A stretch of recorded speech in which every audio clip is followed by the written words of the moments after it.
नमस्तेस्तु भगवन् विश्वेश्वराय महादेवाय त्र्यम्बकाय त्रिपुरान्तकाय त्रिकाग्निकालाय कालाग्निरुद्राय नीलकण्ठाय मृत्युञ्जयाय सर्वेश्वराय सदाशिवाय श्रीमान् महादेवाय नमः।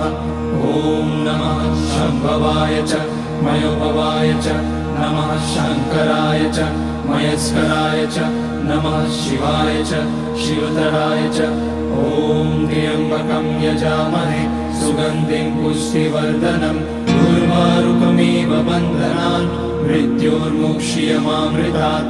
नागेन्द्रहाराय त्रिलोचनाय भस्माकराय महेश्वराय नित्याय शुद्धाय दिगम्बराय तस्मै नकाराय नमः शिवाय।